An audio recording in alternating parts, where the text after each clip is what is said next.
Puestos los ojos en Jesús. Puestos los ojos en Jesús. Hebreos 12:2. Puestos los ojos en Jesús, el autor y consumador de la fe, el cual por el gozo puesto delante de él sufrió la cruz, menospreciando el oprobio, y se sentó a la diestra del trono de Dios. Oremos. Padre bendito, nuestro Dios, te damos gracias en esta mañana por concedernos un día más de vida. También nos das, Señor, la oportunidad de tener tu palabra, de meditar en ella, de ser enriquecidos, mi Señor, una vez más en tus consejos, en tu dirección, con tan grande amor y tan grande sabiduría. Te agradecemos por ello, Señor. Y al mismo tiempo, Señor, oramos, suplicamos de ti ayuda. Rogamos de ti, Señor, gracia. Ayúdanos en la meditación, en la comprensión y también en la aplicación, Señor. Que seamos hacedores de tu palabra. Estamos ciertos que tendremos éxito, Señor, si obedecemos a tu palabra, poniendo nuestros ojos en Cristo. Y si tú bendices tu palabra a nuestros corazones. En Cristo te lo rogamos, Señor. Amén. Pues bien, buenos días, hermanos. Escuchamos el himno de fondo en el Monte Calvario. Este himno tan conocido y que tiene su hermosura en la persona de Jesucristo. No en el anhelo de los premios y los galardones, no en el anhelo de los favores, de las coronas, sino en Cristo. Como nuestro texto dice, puestos los ojos en Jesús, y así mismo se llama nuestro tema, puestos los ojos en Jesús. Es esta instrucción la que se pone en primer lugar, y es esta la respuesta del versículo 1 del capítulo 12. La palabra de Dios dice que debemos de correr con paciencia la carrera que tenemos por delante.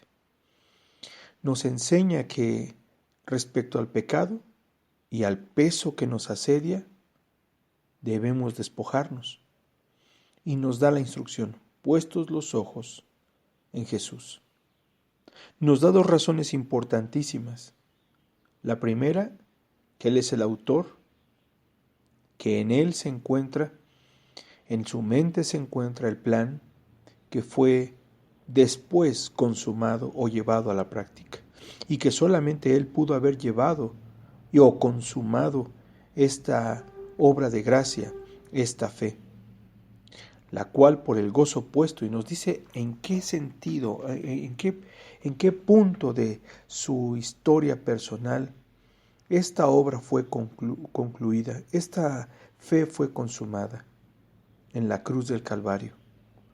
Y nos da la actitud en la cruz del Calvario que nuestro Señor Jesucristo presentó delante de Dios, y pone en nuestra mente también el conocimiento que aun a pesar de las duras circunstancias, de las circunstancias tan difíciles y de quebranto de nuestro Señor Jesucristo, su gozo estaba puesto delante de Él, viendo la obra de Dios, viendo los alcances de la obra de gracia.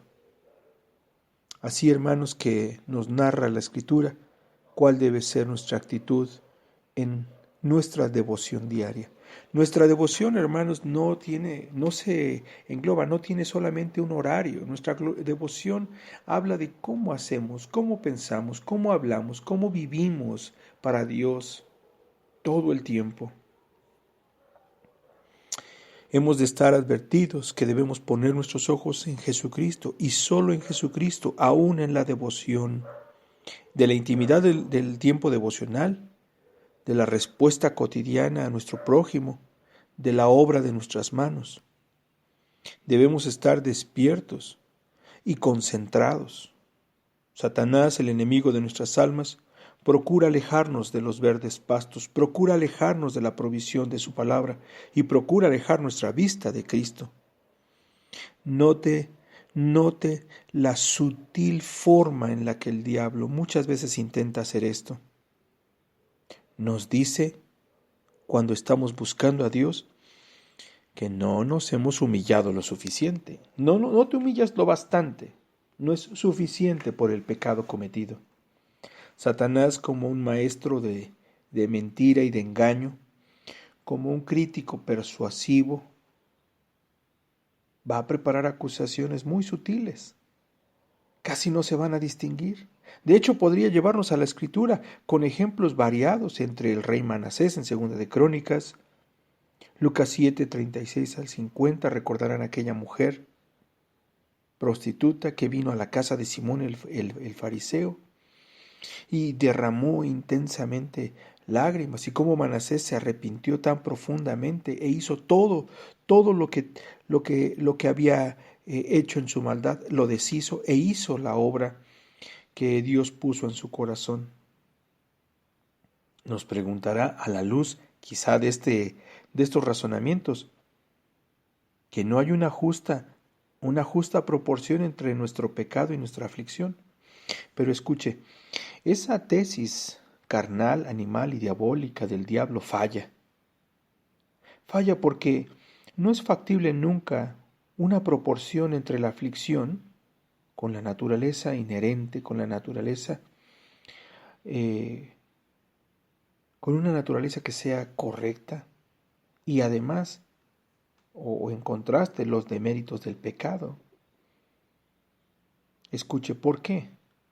Porque mire, nuestra aflicción, por más dilatada o por más temporaria, ¿no?, que se extienda, no logrará jamás equipararse o tener algún equilibrio respecto a los pecados, porque el daño del pecado, por más insignificante que sea, el daño es infinito, porque la ofensa es ante un Dios infinito. Nosotros podemos llorar tanto, podemos quebrantar tanto el corazón de forma infinita, y aún pensando, claro que no, pero aún pensando que pudiéramos hacerlo, nuestro quebranto y nuestra aflicción, que solamente mira hacia nosotros, hacia la cantidad de humillación, hacia la cantidad de aflicción, podría lograr pagar por cada pecado cometido, aun cuando éste fuese insignificante. Por supuesto que no. En esto falla esta tesis del diablo, del enemigo, de nuestra carne. Una proporción relativa de la aflicción con la ley y el gobierno del Evangelio sería más congruente. ¿Qué es lo que dice la palabra de Dios? ¿Qué es lo que dice de este caso la ley del Evangelio? Que la aflicción evangélica es la única que Dios demanda. ¿Cuál es esa aflicción evangélica? Cuando pensamos en Hechos 2:37, ahí en el sermón que Pedro predica en la conclusión, los judíos preguntaron, ¿verdad? Pero preguntaron qué hacer ante este delito cometido de crucificar al autor de la vida. Esta pregunta tiene un antecedente. Dice el texto, se compungieron de corazón. Hubo una aflicción en sus corazones que les condujo a palabras de fe, buscar en quién, cómo resarcir el pecado, cómo resarcir esa condición, cómo tener un arrepentimiento, qué hacer, qué debe hacer. Y vean que este arrepentimiento es para vida eterna, porque estos hombres son llevados en ese corazón compungido, en esa aflicción de alma, son llevados a Cristo, no son llevados a eternamente llorar o hasta que se murieran llorar, estar derramando sus lágrimas y quedarse prácticamente secos. Ese no es el propósito de la aflicción que Dios obra en nuestros corazones. Si bien un corazón que sinceramente se duele por el pecado, derrama sus lágrimas, es guiado, si esta aflicción viene del Evangelio, si esta aflicción es una aflicción evangélica, será llevado a un corazón compungido, afligido, pero que se extiende por la fe a buscar arrepentimiento para salvación en la persona de Jesucristo. Temamos, hermanos, temamos a nuestro Dios. En Hechos 13:23 se nos dice que como testimonio del Espíritu de Dios, salvando a gentiles, que también a estos se les había dado arrepentimiento para vida.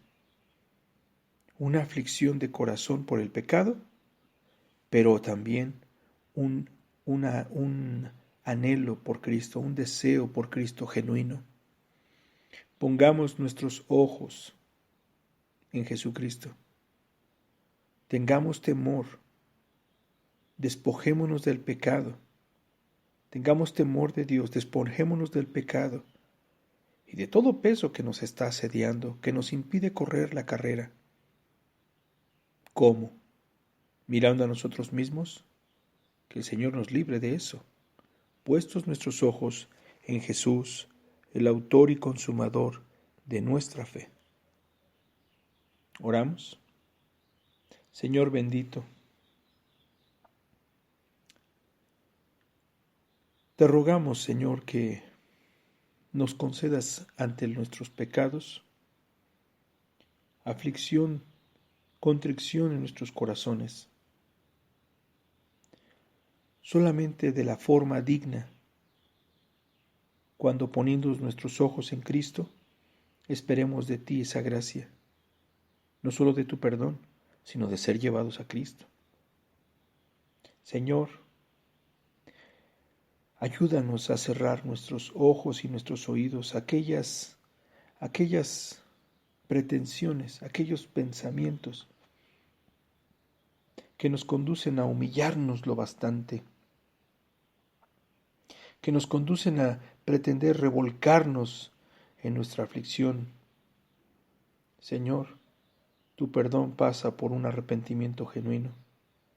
Ese arrepentimiento lo tenemos en Cristo, si ponemos nuestros ojos en Él, como hemos escuchado.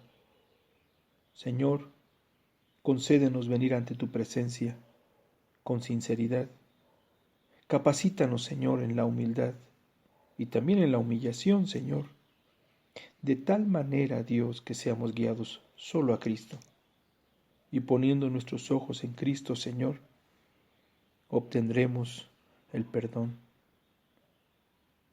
La promesa, Señor, de tu palabra, se cumple en Cristo. Ayúdanos a considerar eso, Señor. Ayúdanos siempre a considerar eso. Te lo rogamos, bendito Dios. Te lo suplicamos en el nombre de tu Hijo Jesucristo. Amén.